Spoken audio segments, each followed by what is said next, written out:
Welcome to the Real Estate Pros Show, where we interview real estate investing professionals from coast to coast, as well as the service providers that serve the real estate investing industry. Our goal is simple: share what's working now to help you improve and scale your business to the next level and meet the pros that can help you get there. Real Estate Pros is powered by Investor Fuel, America's leader in helping real estate investors and professionals build the business you need to live the life you've always dreamed of. Let's start today's show.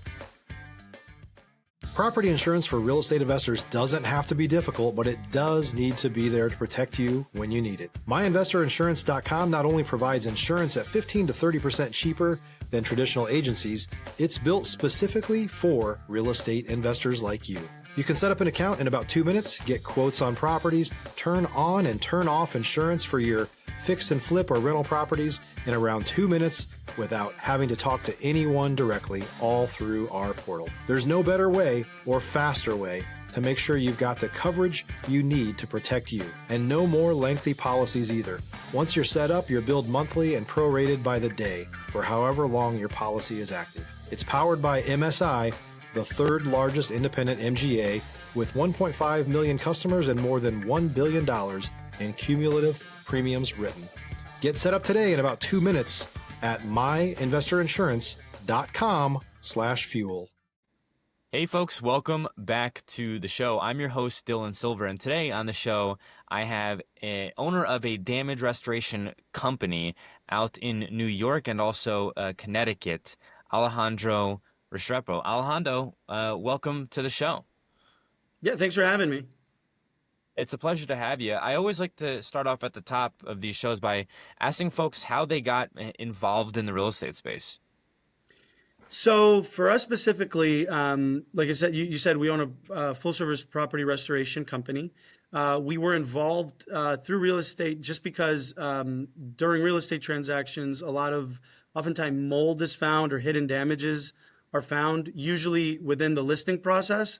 And so we started to see that there was opportunity to assist people in these situations. And so we really kind of dove in with our local board of realtors. And that's really how we kind of got involved in assisting this niche space. I've worked with lots of flippers, and I'm a wholesaler myself. I'm an agent in Dallas, newly licensed, but I'm really passionate about the investing side of things. And investors almost have this phrase, once you take down the wall, well, now you've got other problems, right? So a lot of times people, and we talked about it before hopping on here, you might do some patchwork, but that's not going to remediate the issue. And so there's really a difference between, spraying an area with bleach and doing full, mold remediation. Correct. And so what happens is people are often short-sighted, right? And the reason they're short-sighted is because, as we were chatting a little bit about, is you end up getting two parties. You get a party that wants a better deal, and you want a party that wants to maximize profit. So you get kind of stuck in the middle. And so what people will do is they'll basically put lipstick on the property because it's the lowest option or lowest alternative. But ultimately, the home is not properly being remediated. The spraying bleach will usually make and make mold restorers or remediators kind of like squirm because that's not a mold remediation by any standard. All you're doing is just literally whitening the mold that's on the surface, and it's going to come back. And it's going to come back with a vengeance, and it'll cause issues down the line for the new owners. Now, I think mold's probably in a lot of homes, but mold causes a lot of issues for people, issues that people don't even think about. And so, spraying it with bleach, I guess, of course, I imagine companies can't be spraying it with bleach because that wouldn't be considered remediation. But in some of these states, like for instance, I'm in Texas. So in Texas, and a homeowner themselves, I don't know how this works exactly, but a homeowner themselves, if they go to a third party, then they need like a remediation certificate that the work was completed. Or in Texas, at least, they can say that they did it themselves, in which case it's kind of like up to their word whether they did it or not. Stop living on an island and join the #1 mastermind in America for professional real estate investors.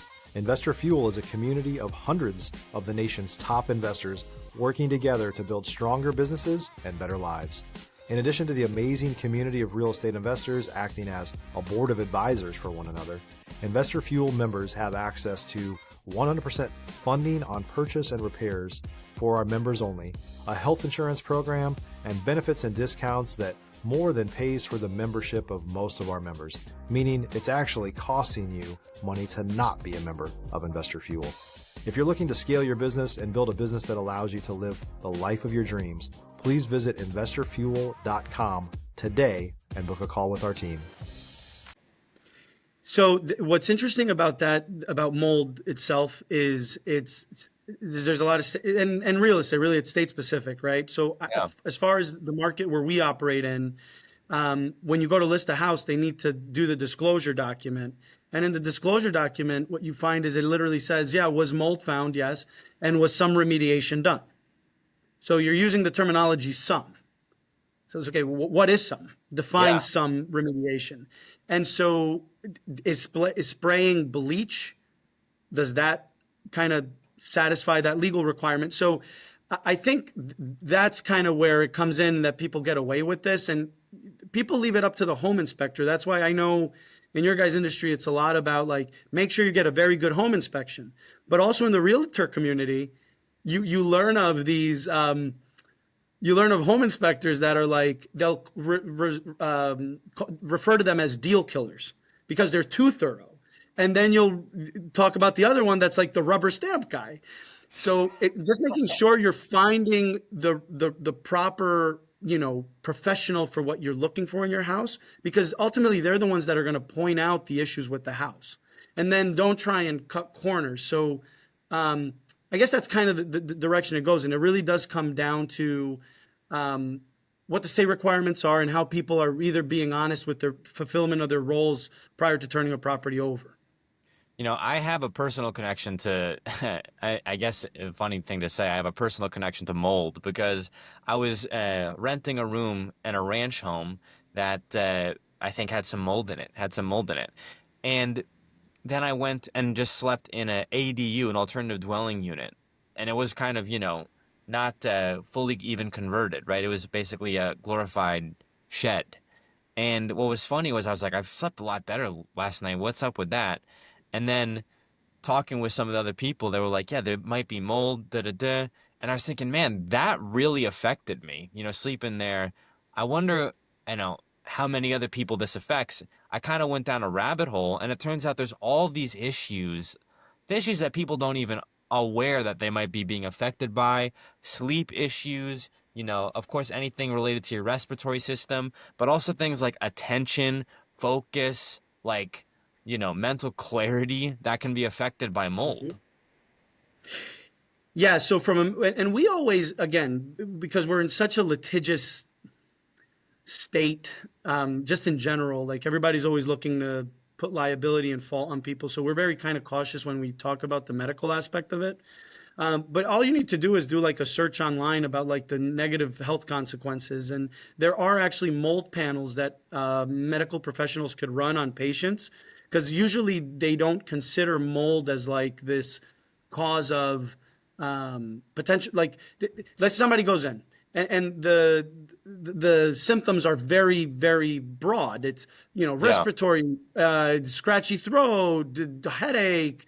There's like 1,000 things that could cause that. It doesn't have to be mold. So oftentimes a lot of these medical professionals don't think to mold at all as a source cause of the issue.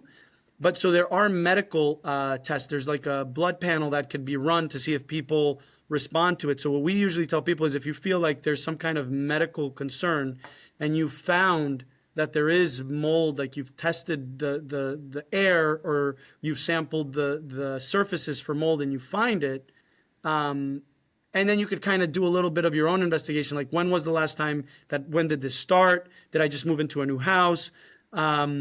And then I would say, okay, if all that's kind of, in check, then you could say, okay, maybe I need to go get a blood test.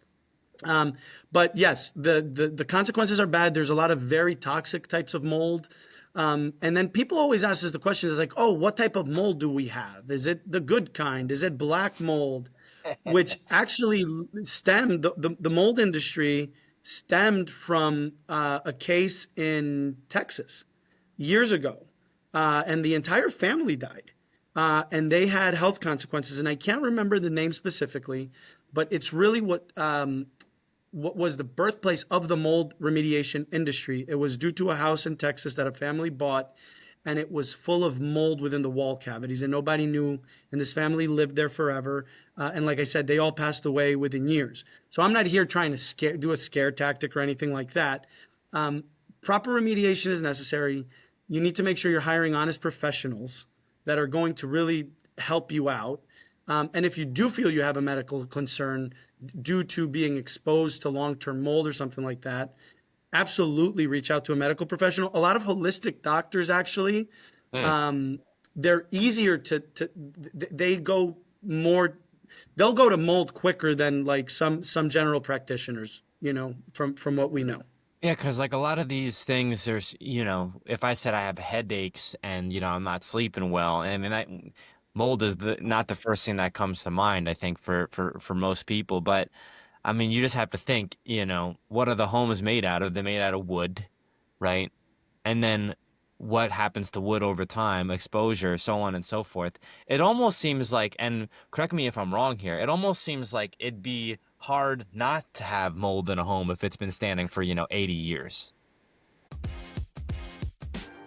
If you're looking for consistent, high-quality leads, look no further than Investor Machine. Investor Machine isn't just another agency. It's the most sophisticated, data-driven lead generation company on the planet for real estate investors, and serves the role of being not just a lead generator for your business, but a marketing partner that is helping you achieve your goals along the way.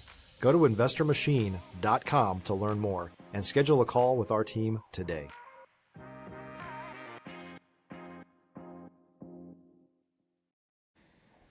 Yeah, and I can't remember what the stat is, but there is a stat, and so I'm not going to quote it because I don't know exactly the number, but a very high percentage of homes in the United States of America all have mold.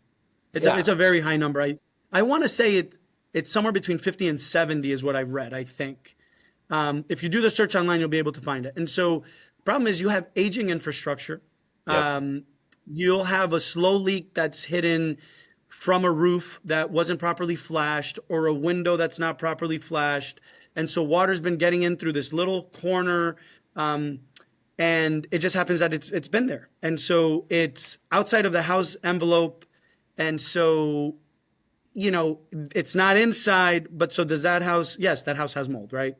And I'm sure it's for like your property investor group, like the investors themselves, when they remove the siding on the exterior of a home, it's so common to see the black marks around the exterior sheathing around windows. It's like, I want to say it's almost 95% will have it. Yeah. So if you want to use that, and again, it's on the exterior of the home, so it's really not affecting the inside and the air quality. But now, mind you, if the house is not properly sealed, you could potentially have issues inside the house.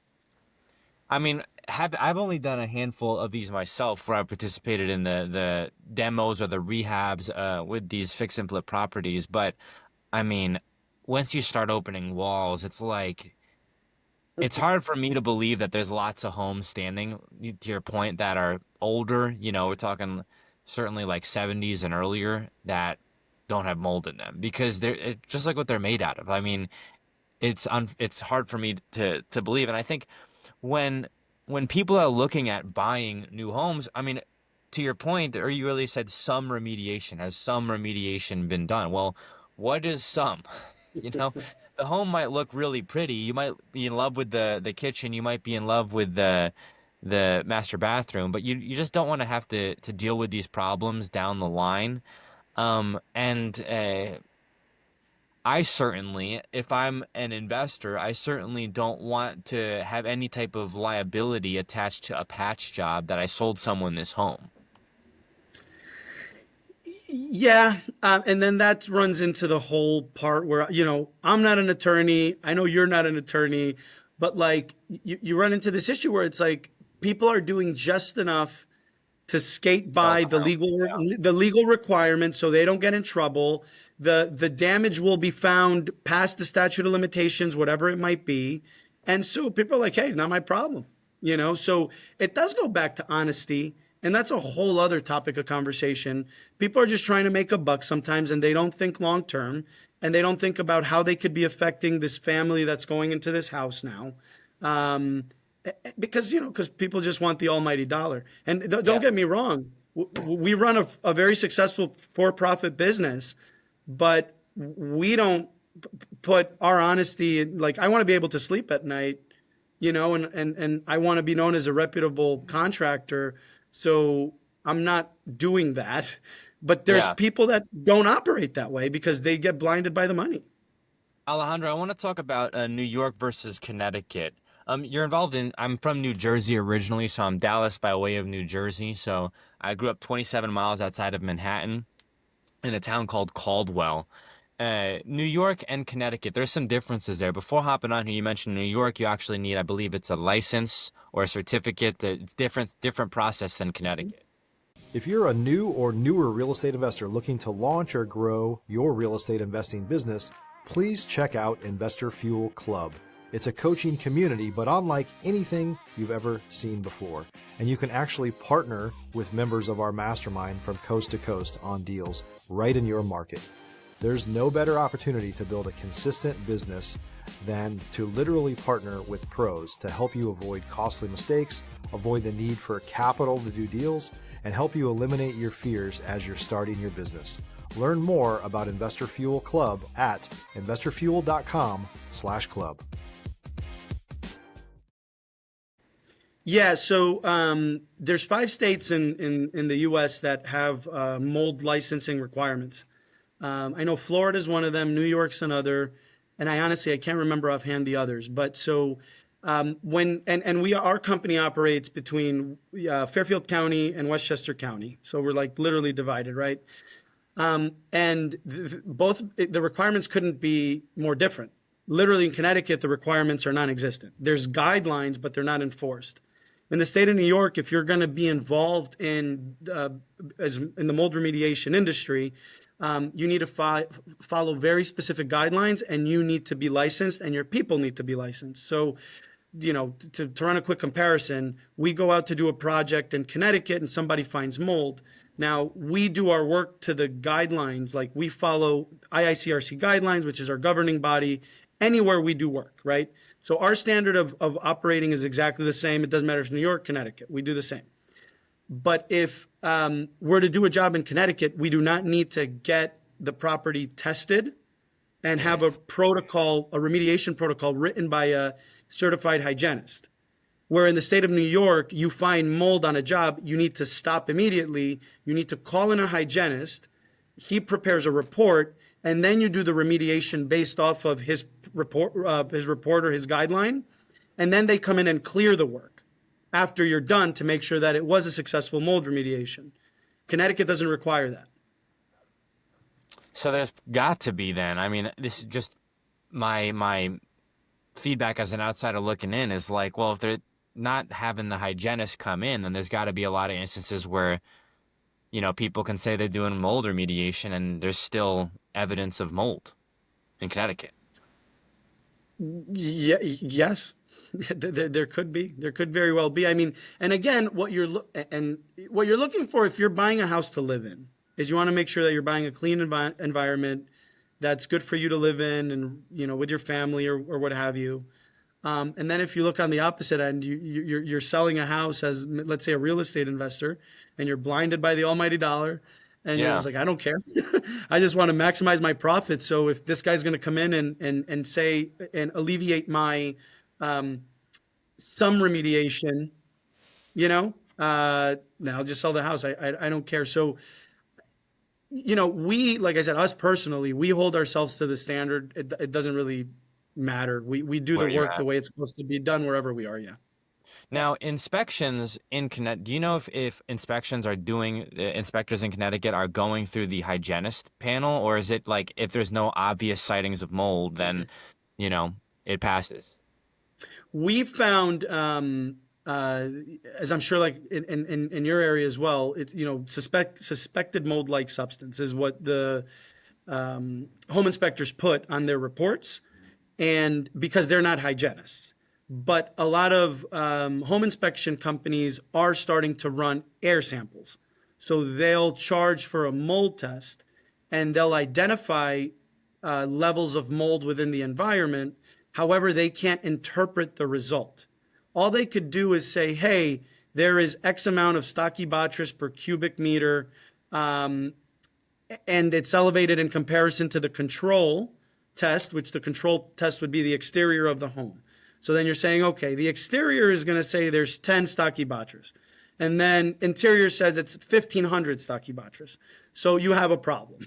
It's elevated. But the home inspector, since they're not a hygienist, they can't put together a protocol and say, hey, in order to remediate this mold, you need to do A, B, C, D, E, F. All they do is they present this, and then we get called in because the real estate community in our area knows us, and we help them, and then they bring us in and they say, okay, here's the test. And then we'll say, okay, we could bring in a hygienist depending on the concern, or we could take the test, and based on those results, we'll say we're going to do the remediation process following the IICRC guidelines, and it'll be fine. Now, the big difference, if we're going back to the state thing, in New York, we would not be able to do that. In New York, we would then need to bring in a hygienist prior to doing anything. In Connecticut, we could do the work. It might be a thing even, if people are particularly concerned about this, they might, if you're a buyer, you might do an air quality test. You might order it yourself, even if it's like unnecessary. You might be like, I don't know if this has been tested for this. I want to see the air quality test. Trust me, we see the wide array. Some homeowners do it themselves, and sometimes that creates more issues than not because they don't know how to properly take the test. They don't know how to read it. So they create concern for themselves because they're trying to be on a budget, right? I think they sell them at Home Depot for like $100, $200. You could do your own sampling, maybe even cheaper. We always bring in a professional just because it's something that delicate, and we don't ever want to be faced with impropriety saying, oh, well, you did the test yourself. Of course it's going to be positive because you want to do the mold remediation. So we steer clear from that, and having a third party come in to do it, it's unbiased. Alejandro, we are coming up on time here. Where can folks go to maybe reach out to you or learn more about the business if they wanted to reach out to you in New York or Connecticut? Yeah, so Puro Clean, we're part of a national franchise, so we're kind of all over the place. If you guys want a little more info specifically to our area, if you go to just go to puroclean.com and you do location finder, and you could put Stamford or Wilton, Connecticut, and we pop right up. I know your guys are national podcasts, so if people just go to the website and they need help in their specific area, they could find that way. Alejandro, thank you so much for coming on the show here today. Yeah, thanks for your time, and thanks for having me, man. Thanks for joining us for today's Real Estate Pros Show. You can learn more about the amazing benefits of the Investor Fuel Mastermind community, including surrounding yourself with hundreds of other rock stars, 100% financing for your deals, and members-only discounts from vendors you're likely already using that, as a member of Investor Fuel, will save you more than the cost of your membership. Visit investorfuel.com to learn more. If you're interested in joining us as a guest of this show, please visit investorfuel.com/pros to apply. You can also check the show notes for access to free resources, how to get access to world-class lead generation, and much more. Don't forget to subscribe so you never miss another episode. Have a great day. We'll see you on the next show.